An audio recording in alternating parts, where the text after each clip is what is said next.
अस्सलाम वालेकुम नाज़रीन, मैं हूं नमशीर। नाज़रीन, इस वक्त मुल्क में हक और बातिल की भरपूर जंग चल रही है और मैं आपको ये बता दूं कि ये जंग आखिरी मरहले में दाखिल हो चुकी है।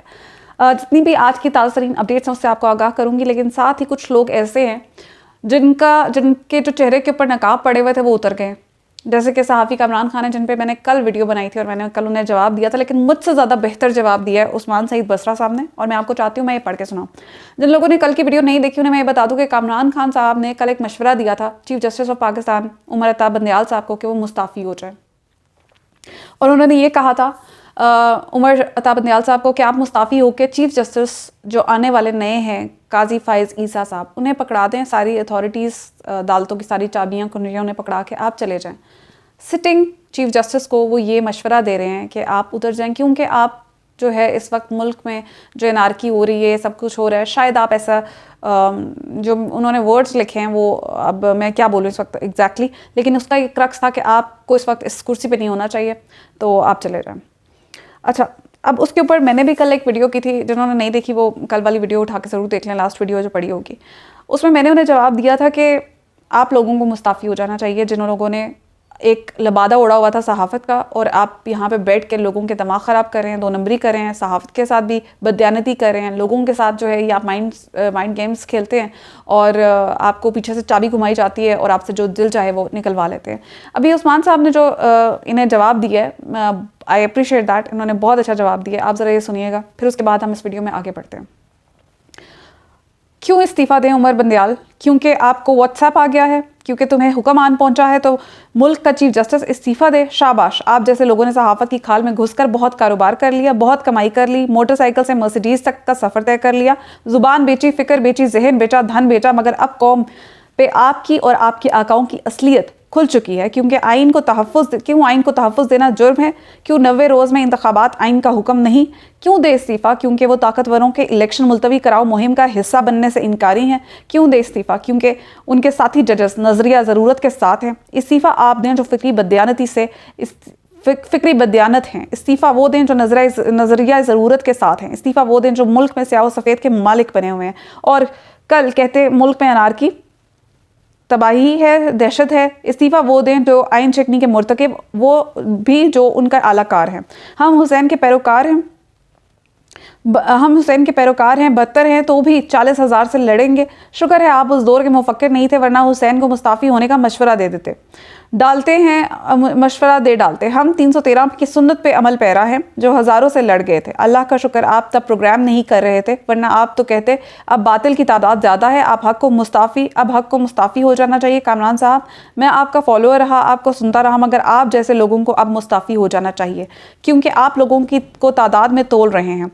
आपके यहाँ हक व बातिल तादाद है। माजरत कबूल करें, मैं आपको फॉलो करता रहा, क्योंकि मुझे तो अर्नब गोस्वामी को फॉलो करना चाहिए था, क्योंकि उसके व्यूज़ तो उसके आपसे ज़्यादा तादाद है, तो उसके यहाँ ज़्यादा तादाद है। आप मुस्ताफ़ी हों ना हो, हमारे दिल से उतर रहे हैं, हमारे दिलों ने आपका इस्तीफ़ा कबूल कर लिया है।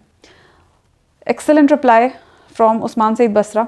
और बात भी यही है कि ये चढ़ते सूरज के पुजारी हैं।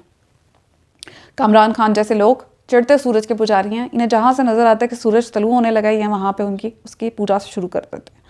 तो उस्मान बसरा साहब ने लिखा है हमारे दिलों से उतर रहे हैं, नहीं, हमारे दिलों से उतर चुके हैं एक्चुअली, क्योंकि इन्होंने अपनी असलियत ज़ाहिर कर दी है सबके सामने। अभी इनका मतलब ये उन लोगों में से हैं शायद जिनका थोड़ा बहुत न्यूट्रलिटी का एक लगता था कि है एक एंगल, लेकिन नहीं, इस पॉइंट पे आके ये जो फाइनल राउंड चल रहा है, मैं आपको बता रही हूँ इस वक्त फाइनल राउंड चल रहा है सुप्रीम कोर्ट में, जो समाअत हो रही है उसके ऊपर भी अब बात कर लेते हैं। उससे पहले मैं खान साहब के कुछ जो मैसेजेस हैं वो आपको पढ़ के सुना देती हूँ, और जो इस वक्त सुप्रीम कोर्ट की समाअत है और जो पार्लियामेंट में लॉ पास हुआ है उसके ऊपर फिर हम बात करते हैं। अच्छा, खान साहब ने तो पहले कल के लिए ना एक कॉल दे दी है, आपको वो बता देती हूँ। हमारे तमाम लोग निकलें और इस पुरअमन एहतजाज में शामिल हों। इंसानी हकूक़ की बड़े पैमाने पर धज्जियाँ उड़ाई जा रही हैं और हर कोई जानता है कि तहरीक इंसाफ के खिलाफ फस्तायत की इस लहर के पीछे कौन है। हम इस फस्तायत के खिलाफ खड़े होंगे, आखिरी गेंद तक मुकाबला करेंगे और ख़ुद पर मुसल्लत किए जाने वाले मुजरिमों को किसी सूरत कबूल नहीं करेंगे। पाकिस्तान को सियासी और मौशी तबाही के दलदल से निकालने का वाहिद रास्ता साफ शफाफ इंतखाबात है। और कल प्रोटेस्ट की कॉल दी है इमरान खान ने। 31 मार्च फ्राइडे जुम्मे के दिन 3 बजे country wide protest against the illegal abductions. ये जो इस वक्त आइन और कानून की धज्जियां उड़ाकर लोगों को उठाया जा रहा है, गायब किया जा रहा है। अजहर मशवानी को गायब किया गया है, 7 दिन हो गए, उसका कुछ अता पता नहीं है। इसके ऊपर खान साहब ने कल कॉल दिया। आप लोगों से भी अपील है कि जो लोग सुन रहे हैं वो अपने अपने शहर में निकल कर एहतजाज का हिस्सा ज़रूर बने, क्योंकि इस वक्त हमारी आवाज़ ही है जो मैटर करती है, हमारी कोशिश है। अल्लाह ताला इंसान की नीयत देखता है, कोशिश देखता है। कामयाबी देना उसका वो है, वो दे या ना दे, लेकिन आपकी कोशिश के ऊपर ज़रूर इन्हिसार करता है कि आप कामयाब होंगे या नहीं होंगे। बिफोर गोइंग ऑन, आपसे रिक्वेस्ट करूंगी जिन लोगों ने चैनल को अभी तक सब्सक्राइब नहीं किया वो सब्सक्राइब कर लें, और नीचे कमेंट सेक्शन में मुझे अपनी राय से आगाह करना मत भूलिएगा। वीडियो को लाइक कर दें, सब्सक्राइब कर दें और कमेंट्स सेक्शन में अपनी राय से आगाह कर दें। Thank you. अब मूविंग ऑन नेक्स्ट, एक कंपैरिजन किया जा सकता है इस वक्त जो हालात चल रहे हैं। आपको पता है सुप्रीम कोर्ट का आज बेंच टूटा है, उसमें से एक जस्टिस साहब ने खुद को अलहदा कर लिया है कि कल का जो फैसला आया है, अमीनुद्दीन साहब ने एक्चुअली अलहदा किया। उन्होंने कहा कल का जो फैसला आया है, एक ऑर्डर जारी किया जस्टिस काजी फायज़ ईसा ने कि इस वक्त तमाम तरह जो मामलात हैं सुप्रीम कोर्ट के वो रोक दिए जाएँ, जो कि एक स्पेसिफिक शख्स से रिलेटेड हैं, वो रोक दिए जाएँ, क्योंकि इससे रिलेटेड लॉ पार्लियामेंट में पास हो रहे हैं। तो ये सवाल उठता है कि क्यों, अगर मैं सुप्रीम कोर्ट का जो जज है वो सुपीरियर है, वो किसी जज के कहने के ऊपर, उसकी भी उतनी अथॉरिटी है, वो उस किसी जज के कहने के ऊपर क्यों ऐसे रोक दे कोई समात, या वो उसका ऑर्डर क्यों फॉलो करे। So that is very simple, और इसमें कोई ऐसी चीज़ नहीं है कि कोई आईनी तौर के ऊपर इसकी कोई हैसियत नहीं। It's just for a good debate, आप इस बात को कोट कर सकते हैं। लेकिन अभी जो हालात चल रहे हैं ना, ये एग्जैक्टली हुए थे 1997 में, जिसमें मुस्लिम लीग नून की ही हुकूमत थी, और उस वक्त जस्टिस सजाद अली शाह के ख़िलाफ़ जो है जस्टिस अरशद हसन की सरबराही में 3 रुकनी बेंच ने उनको मज़ीद अहकामात तक काम करने से रोक दिया था। ये उस वक्त के हालात है, और आज सेम टू सेम वही हालात हैं। आज 2023 में मुस्लिम लीग नून की हुकूमत है और सेम वही सब रिपीट हो रहा है। तो आप ये देख लेंगे कौन से माफियाज़ हैं जो हमें इस वक्त रूल कर रहे हैं, और ये पाकिस्तान के इक़्तिदार को छोड़ना नहीं चाहते, क्योंकि इन्हें पता है कि इसके अलावा पहली बात तो इनके पास करने को कुछ नहीं है, और दूसरी बात कि they are big thugs, frauds. और उन्हें पता है कि हम इजीली यहाँ पे आधी से ज़्यादा आवाम को तो बेवकूफ़ बनाया ही हुआ है। उनको बिरयानी की प्लेटें खिला खिला के, जैसे आपने देखा कल जलसे में, इनका जलसा बिरयानी की प्लेटों के बगैर हो ही नहीं सकता। इन्हें पता है कि जो चंद लोग आते हैं ये तब उसके बाद तो बिल्कुल ही नहीं आएंगे। तो ये इनके हालात हैं, और इलेक्शन से ये भागने का इनका वाहिद जो रीज़न है वो यही है, क्योंकि इन्हें पता है कि शऊर आ गया अवाम में। यहाँ तक शऊर आ गया है कि आप देखें कसूर में जो जलसा किया मरीम नवाज़ में, उसमें लोग बिरयानी खाने तो आए हैं, लेकिन उन्होंने कहा वोट हम किसको देंगे, इमरान खान को देंगे। और उन्होंने सारी डिटेल्स बताई हैं कि हमें किस तरह से यहाँ पे लाया गया बसों में भर भर के, और हमें कहा गया कि वहाँ पे हम किसी मजबूरी के तहत आए, अदरवाइज तो वोट तो हमारा इमरान खान को है। तो बात यह कि इन्हें पता है कि जलसों में तो ये कुछ ना कुछ टैक्टिक करके ले आएंगे लोगों को, लेकिन वोट निकल देने के लिए कैसे लेके आएंगे। सबसे ज़्यादा मुसीबत ये बनी हुई है, और ये सोचें कि 14 की 14 जमातें किस तरह एक्सपोज हुई हैं कि इमरान खान जो है एक अकेला वाहिद खड़ा हुआ है, पूरी इस्टेब्लिशमेंट उसके खिलाफ है, पूरे माफियाज उसके खिलाफ हैं, लेकिन अवाम की सपोर्ट उसके साथ है। उसने शऊर पैदा किया, उसने शऊर बेदार कर दिया इस हुकूमत में, इस अवाम में, जो कि अब जो शऊर का जिन है ना वो बोतल में वापस बंद नहीं हो सकता। तो अभी लेट्स मूव ऑन। मैं आपको बताती हूँ कि इस वक्त की जो ताज़ा तरीन सूरत हाल है उससे आपको आगाह कर देती हूँ।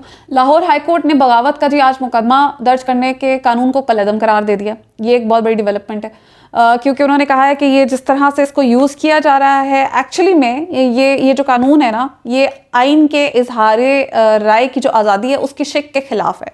तो इसलिए ये जो बगावत का मुकदमा है, इससे रिलेटेड जो कानून है उसको उन्होंने कहा ये कलअदम है। अब लेट्स सी इसके ऊपर आगे क्या प्रोसीडिंग्स होती हैं, इसको चैलेंज किया जाएगा नहीं किया जाएगा, लेकिन इससे रिलेटेड जितने भी केसेस हैं वो खारिज हो जाएंगे। पंजाब और केवीके के इंतखाबात मुलतवी होने पर जो समाअत करने वाला 5 रुकनी बेंच था, जैसे मैंने आपको बताया, वो टूट गया, उससे एक जज अलहदा हो गए, और अब कल सुबह नई जो समाअत का आगाज़ है वो कल सुबह होगा, और उसमें 4 जजेस जो हैं, जिसमें जस्टिस एजाजुल एहसन हैं, जस्टिस उमर अता बंदियाल हैं, जस्टिस मंदुखेल हैं, और जस्टिस मुनीब अख्तर हैं, वो कल समाअत करेंगे। और इसके ऊपर कल जो है ज़बरदस्त फैसला आने वाला है। और इसके ऊपर कुछ र्यूमर्स आ रहे हैं कि जो कल चीफ जस्टिस उमर अता बंदियाल साहब जो हैं वो कर रहे हैं, रिज़ाइन कर रहे हैं। तो मैं आपको बता दूं ऐसा कुछ नहीं होने वाला इंशाल्लाह। आपने दुआ करनी है, आपने होपफुल रहना है कि अल्लाह ताला जो है वो हक़ का साथ देते हैं। और ये इस वक्त आखिरी मरहला चल रहा है, इस वक्त र्यूमर्स फैलाए जा रहे हैं, किसी के ऊपर आपने कान नहीं धरना। हक की फतह होगी इंशाल्लाह कल, और हम अपनी आंखों से देखेंगे। कल तो फैसला आएगा या नहीं आएगा ये हमें नहीं पता, लेकिन हक की फतह ज़रूर होगी, क्योंकि इस वक्त जो तमाशा लगाया हुआ है ना सुप्रीम कोर्ट में, आज तो एतजाज़ हसन साहब ने ये बात कर दी है कि सुप्रीम कोर्ट पर आप इन्ना लिल्लाह पढ़ लें, इन्ना लिल्लाहि व इन्ना इलैहि राजिऊन। लेकिन मैं आपको ये बता रही हूँ कि मुझे अभी भी उम्मीद है, मुझे उम्मीद है कि चीफ जस्टिस इस वक्त ना सिर्फ सुप्रीम कोर्ट का बल्कि अपने वकार का और आइन के वकार का पूरा ख्याल रखते हुए हक और सच के साथ खड़े होंगे और फैसला जो है वो आइन के मुताबिक देंगे। आइन में किसी भी सूरत ये इजाज़त नहीं है 90 दिन से ज़्यादा के इंतखाबात की। That is very very clear. तो लेट्स सी क्या होता है। पंजाब और KPK के अच्छा जस्टिस अमीनुद्दीन ने बेंच का हिस्सा बनने से माजरत कर ली है, और इसकी डिटेल्स आपको अब तक पता चल चुकी होंगी।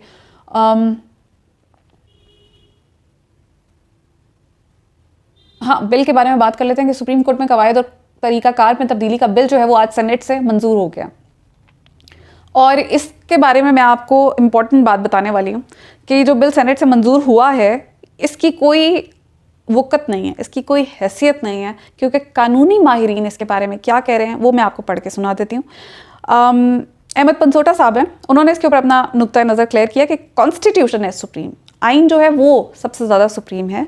Article 191 of the constitution empowers the supreme court to make rules regulating the practice and procedure of the court.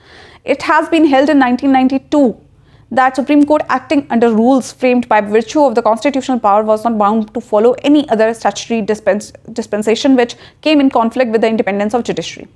Even otherwise, National Assembly doesn't have the legislative competence under Item 55 of the Federal Legislative List to legislate on matters pertaining to Supreme Court of Pakistan। यानी कि यहाँ, और यही बात मैंने कल वाली video में भी आपको बताई थी डिटेल से, कि पार्लियामेंट के पास कोई अथॉरिटी नहीं है कि वो सुप्रीम कोर्ट को प्रोसीजरल मामलात में डिक्टेट करे। इसके लिए उन्हें आइन में तरमीम करनी पड़ेगी, और यही बात अहमद पनसोटा साहब ने भी आज ये ट्वीट किया हुआ है, जिसमें उन्होंने लिख के बताया हुआ है कि ये किसी भी तौर पे आप आइन को जो है वो तरमीम किए बगैर उसमें आप डिक्टेट नहीं कर सकते सुप्रीम कोर्ट को कि उसने क्या करना है क्या नहीं करना है। अब जो बिल पास हुआ है ये जाएगा सुप्रीम कोर्ट में चैलेंज होगा, और वहाँ से ये सिंपली उड़ा दिया जाएगा। तो ये इंशाल्लाह आप देखेंगे आने वाले वक्तों में ये चीज़ें आपको होती हुई नजर आएंगी। ये इस बिल से मुतल्लिक जो अपडेट है वो मैंने आपको दे दी है, इसकी आईनी और कानूनी हैसियत सिर्फ इतनी है, बस दैट्स इट। बाकी ये तमाशा इन्होंने लगाया हुआ जो उन्होंने लगा के रखना है, क्योंकि करने के लिए इस वक्त इनके पास कुछ नहीं है, हाथ पाँव इन्हें पड़े हुए हैं कि हमारी हुकूमत जाने वाली है।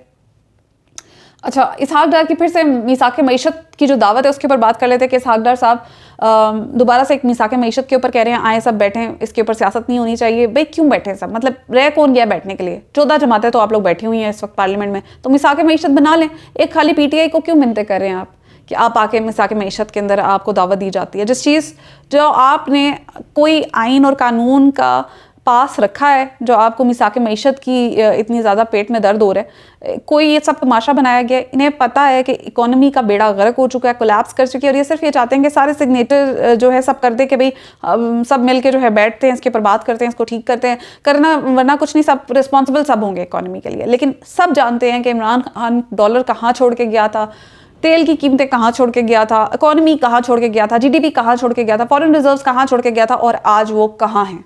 ये इतनी सी चीज़ें हैं जो कि मेरे ख्याल से they are very simple to understand.